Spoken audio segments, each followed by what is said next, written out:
Yeah, section. we can play this, but it'll actually be quicker, and I can assure you, as a matter of some satisfaction, that I'll be gone if you get this done now. Otherwise, I'll be sitting here for some time. Exactly. I don't think we'll need a private meeting on that one, Senator. That's a big incentive. Big incentive for you, Minister, to answer the questions, right? All right, come on, stop teasing. So, I'd like to know about the higher education. There's various reports. We'll just cut this to the chase. The Higher Education Infrastructure Working Group was established after the budget in 2014. It reported to government in April, was it? When did it, 15, is that right? Senator, the Higher Education Infrastructure Working Group provided its final report to the Minister in October 2015. 15, all right. But its initial report came through in, what date was that? It was before October, wasn't it? It was, but I don't have that detail. I'll take that on notice if you would, please. And if we go to the review of the research infrastructure commissioned in 2015, July 2015, reported. When did it report to government? That was the report of the research infrastructure review was delivered to the then Minister Christopher Pyne on the 10th of September 2015. September. And I'm just interested to know the National Research Infrastructure Roadmap commissioned again, it was around March 2016, is that correct? I'll just check that, Senator. I think that's correct.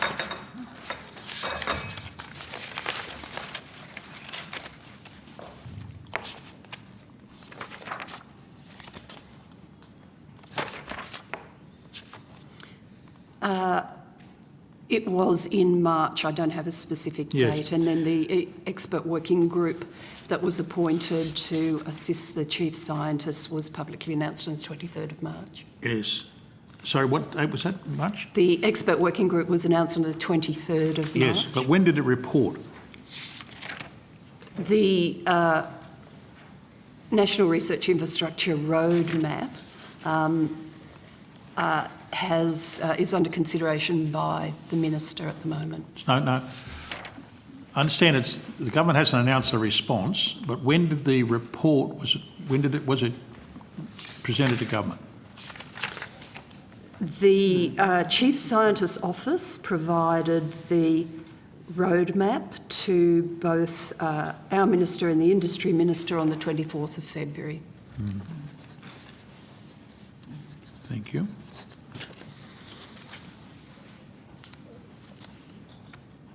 Is the intention to release the roadmap publicly? That's a matter for government. Minister, is it the intention of the government to release the roadmap publicly?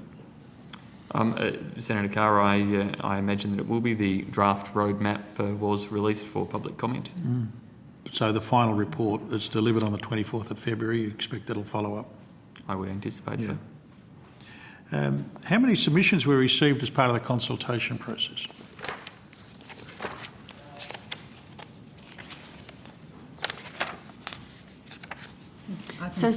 Was it 180 submissions to the draft roadmap, I think, Senator? Thank you. The answer to that? And will they be made public? Or have they been made public? Unless otherwise indicated, they will be. Now, all of this, these various reports a number of them were released in December, Minister. Why did you decide to release them on the 5th of December? Was there any particular, what was your thinking behind releasing them at that time of the year? The time of the year mattered, Senator Carr. I think, if anything, I was prompted by the release of the draft roadmap around that time, and realised they had not been released, and it seemed that it was better to make sure that all that information was out there, Senator Carr. And a very good decision, because there are a number of return to orders and other calls for these to be released for some time. And I'm just wondering why it took so long for them to be released. Well, Senator Carr, they were informing some of the deliberations of government during the NISA process. Of course, government worked on elements of response to a number of those recommendations as part of NISA. In the end, they were released. As I said, they were released, I think, pretty much in tandem or close to in tandem with the release of the draft roadmap, the roadmap exercise itself being a significant part of the response to elements of those reports. Well, the problem with that explanation is that NISA's been released for some time, publicly announced for some time. I don't know whether or not that explains the gap between the receipt of these particular reports and the release on the 5th of December. But having said all of that, I'm very pleased they were released. They are very good reports, I might say. A number of the propositions in them are obviously very worthy of considerable debate, and I'd say policy development. But I'm particularly interested in the MyEFO measure that was announced in December, which said that the asset recycling fund would not proceed, but there was a measure. The government will continue to progress the closure of the BAF and the EAF. What's your understanding of the word progress in that MyEFO statement? That in terms of the end result for the EAF, I guess is no different to what had been announced in earlier budgets, Senator Carr. The allocation of funding elsewhere within government had varied, but government was continuing with its policy of redirecting those resources. Minister, what's the current balance? 3.7 would be a question for finance. 3.7 billion. I asked it last night. I asked a question here at the previous estimates and was told the same answer. It was 3.7 then and it's 3.7 Yeah, they now. haven't changed any monies out of it. We're checking that, but that's the claim, 3.7 billion. Now, Is it not accruing interest? well, I've asked for an update on that. It's apparently at the cash rate. Now, Minister, who in the Education Department told Universities Australia that this could be done, this closure could be done without a legislative instrument? Senator Carr, I don't know whether anybody in the department told Universities Australia that. Madam Secretary, could you assist me with this matter? Is there anyone that you're aware of that's told Universities Australia that this matter could be, this fund could be closed without a legislative instrument? Not that I'm aware, Senator. Senator, I'm not aware that anyone has said that to Universities Australia, and I've asked. Sorry? I said I'm not aware that anyone has provided that advice to Universities Australia, and I did ask. You did ask? Yes. Why did you ask? Because of the reports around at the time, I simply asked what people knew of it, and the answer was that no one had provided such advice. I want to be clear about this because I have a briefing note from Universities Australia that certainly gives me that impression. It's assertion that Section 138 of the Act allowed for the transfer of funds. Now, I believe that to be incorrect. Finance have confirmed it's incorrect. It certainly was incorrect when I was Minister. The advice that I received at the time was that the funds were for a specific purpose and could not be spent on any other purpose other than research infrastructure. Is that the Education Department's understanding of that? Current understanding of it? I think we would defer to the Department of Finance, Senator, for any rules about how the fund was to be spent. Yes, I'm sure you will. But you must have an understanding of how the EAF funds work, given that you're the major administrator of the actual deployment of those funds. I think Finance is the administrator of the deployment of all of those sovereign funds. Well, in previous allocations of money, it was done through the Department of Education. Yes, technically the funds are run by the Department of Finance, but the Department of, and in my case, it was the Department of Innovation, Industry, of Innovation, Industry, Science and Research and the Department of Education. Now, what administrative arrangements have changed since the last allocation of funds through the EAF fund? Senator, I'd have to go back and check administrative arrangements, but in my time, I mean, we have not had any administrative responsibility for the That's because there's been no Education Investment allocations from the fund. Yeah.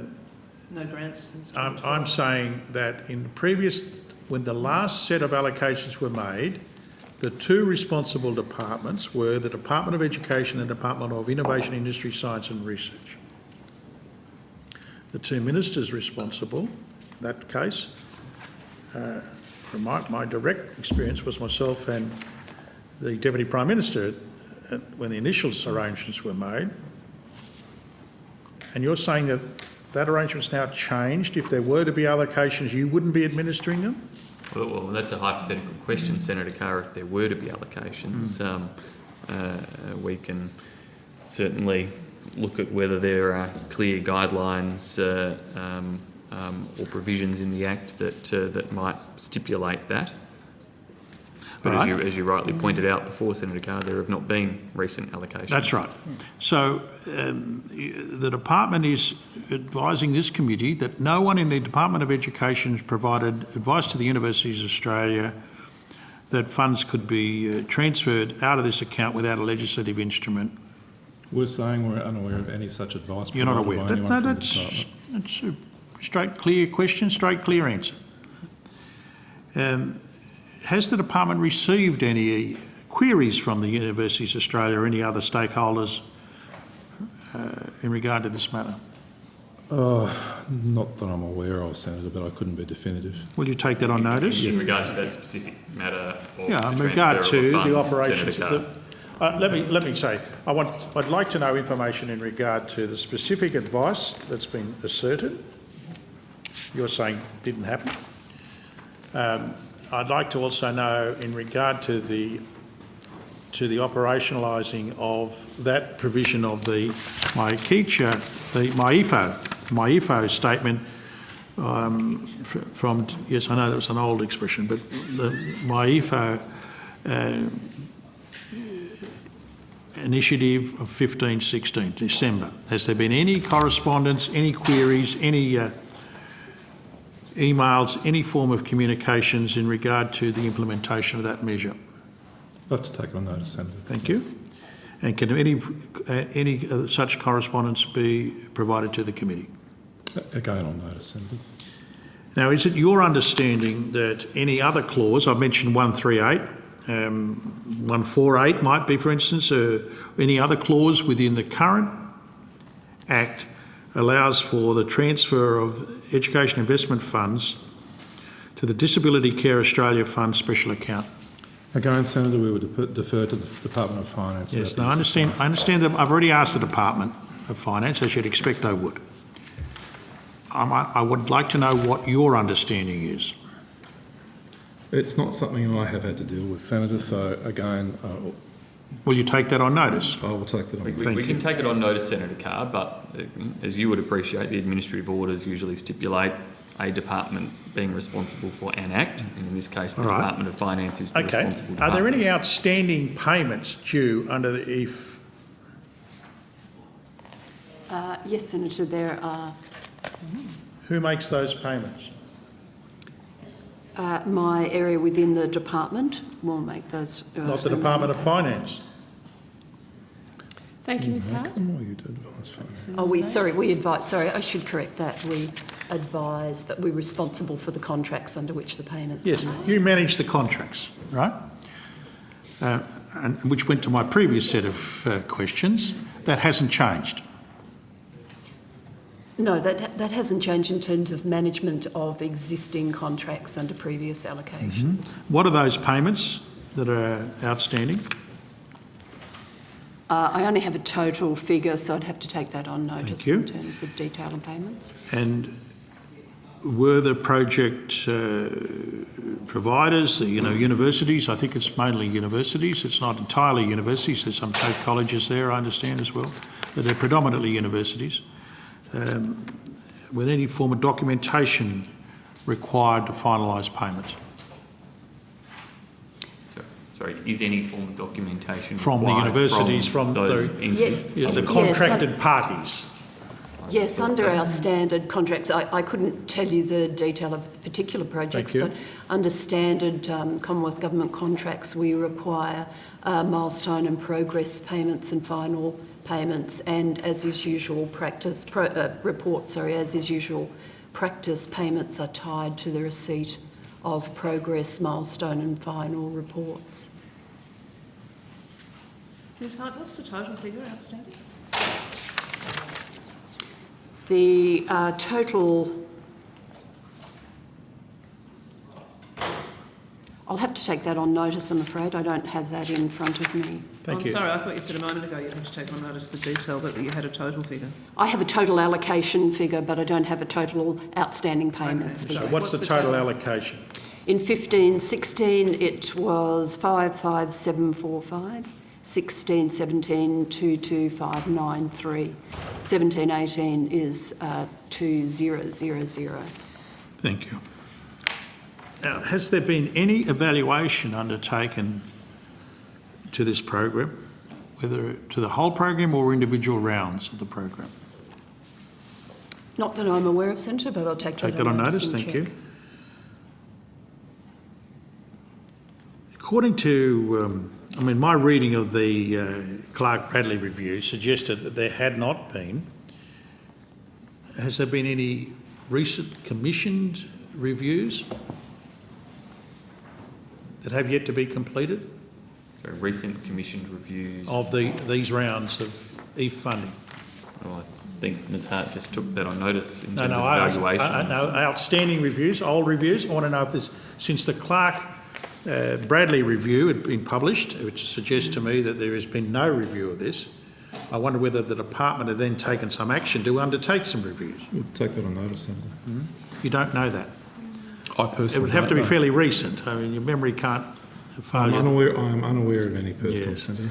Okay, now, what Clark-Bradley review reports that the decision of the government to abolish EIF, and I quote, left universities with minimum Commonwealth government capital funding programs for infrastructure. What capital funding programs are available outside of what used to be known as, or this EIF fund?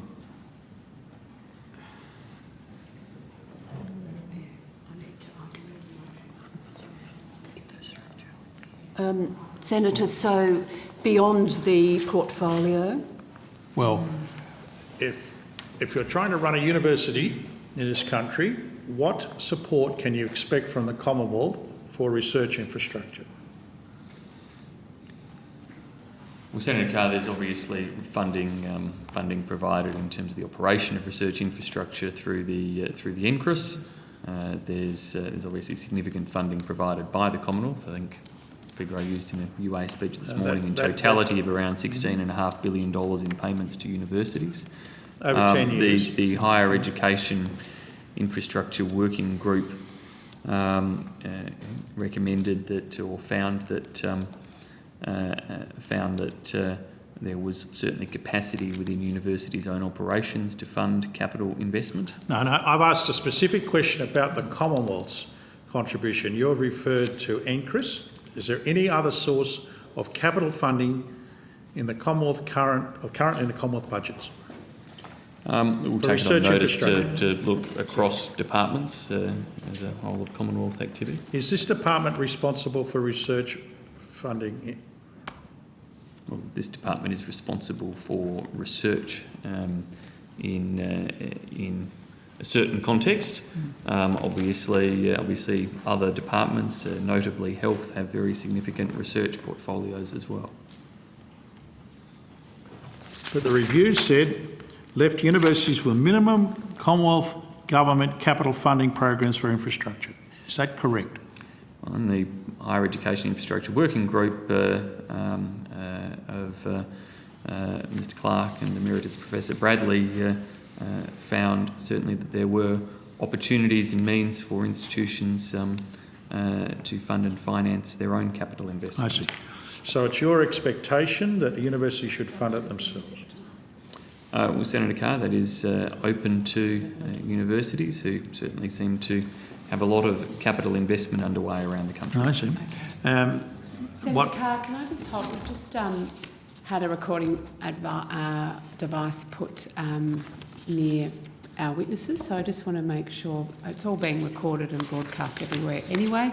So, but standing orders do require me to seek the approval of the committee. Everyone happy? Excellent. Thank you. It's a very, very tiny recording device. No, it's just on the table. Oh, hello, Mr. Knott. It's okay. Don't want to miss a word. Now, what Bradley, I take up your point specifically, Minister. What Clark Bradley said was, and I quote, there was an apparently low-risk appetite among universities that appeared to be amplified at present by the regulatory and funding uncertainty. Now, is that the case? Do you agree with that assessment from this review? Senator, I won't contest the opinion in terms of the risk appetite of universities. That's obviously a judgment that they formed as a result of their work. I'd refer you to my speech to Universities Australia this morning in relation to uncertainty, where I emphasised that decisions are being made. Matters obviously will be resolved, I hope, in relation to higher education funding arrangements and the like, hopefully over coming months, and hopefully with as much bipartisanship as is possible. We won't be supporting a 20% reduction. That much is certain. So if that's what you mean by certainty, I think I can provide that for you. Noted. And nor will the Senator Senate, because you've made numerous attempts to do this. I don't see any change in the Senate. But putting that aside, I'm talking specifically about a review that the government's commissioned on the very point that you have raised, which has seriously, I would say, recommended against the government's own course of action. If I turn to the question of the university's financial position, they've said that the use of internal borrowings has essentially been used to manage cash flow. Has the department undertaken any review or any analysis of the university's finances in that regard? Has the department undertaken any analysis of Yes, university the department used to finances provide advice to government. as distinct from, obviously the Higher Education Infrastructure Working Group looked at the capacity of universities to leverage their balance sheets, essentially. The department certainly produces some work in terms of the financial viability and health of universities, Yes. which I think Still- was published. that's still done? Published not that long ago. I think Senator Carr, from memory. Now, I raised the question in the context of the university finances capacity to undertake borrowing. Was the report due to be published, or has it one just been published? One was published in the last month or two, if my memory is correct. I think that's right, Mr. Yes. On the financial health? Yes. And did you concur, as a result of that study, with the statement that Clark Bradley made, that smaller universities are less financially robust and less able to generate cash flows and have less capacity to access the capital markets, like, for instance, the Group of Eight? Senator, I'll take that on notice. I'm not sure the financial analysis went to that direct point, but certainly when we look at the analysis, there is undoubtedly a scale economy issue. I'm surprised that you wouldn't have an understanding of that. Certainly used to have the understanding of that. The level of borrowings that universities were undertaking, that was part of your financial health assessments. But I'm particularly interested in this assertion that smaller universities have less financially robust and less able to generate the cash flows to service any loans. Have you examined that proposition, which is clearly stated in the Clark Bradley review? Not that I will take it on notice, Senator. Thank you. Senator Carr, a statistic I used this morning in terms of annual government revenues to universities is that they last year ranged across teaching and learning payments, research payments, from I think $110 million for the smallest amount to a university to more than $800 million for the largest amount to a single university. So obviously, in terms of scale of revenue and turnover, there is a wide margin across institutions. So I'm interested, though, in the role of this department in the development of the National Research Policy Framework. these reviews surely provide you with some basis for an assessment of the current state of play. They specifically call for a national research infrastructure program in the way that other productivity enhancing is the expression they used, infrastructure. Have you undertaken any work in that area? Well, I think the big piece of work is, of course, the infrastructure roadmap, research infrastructure roadmap that Dr. Finkel has led work on with input from the department and others, and that, of course, will provide a decade-long plan and identification of key priorities for investment. Well, the specific recommendation here is that a national research infrastructure should be coordinated in a whole-of-government approach. Has there been any progress on that recommendation? Dr. Finkel's work as Chief Scientist has absolutely engaged the whole of government and the sector and other key stakeholders. So the Chief Scientist is one area, you'll say. What about within the department? Has there been any Dr. work? Finkel has led a process that has engaged across government. But he is not an Senator officer of Carr. this department. No. It's a whole-of-government. So actually your officer. question is who is engaged with the But research infrastructure? that's the only thing you've got going on there? No. But Senator Carr, is your question who has engaged with the research infrastructure roadmap from this department? Because there's certainly been engagement. All right. We'll take that further when we have a look at that. Chief Scientist, I don't think he's coming this estimates, but the review, Clark Bradley also alludes to what they could describe, what I think is widely described as the moral hazard, the cross-subsidisation of students of research and research infrastructure. And if I can quote it directly here on page 14, the issue of cross-subsidisation of research and research infrastructure from student fees went under the radar of students for many years, but is now one of the public recognition, particularly in the wake of the deregulation debate.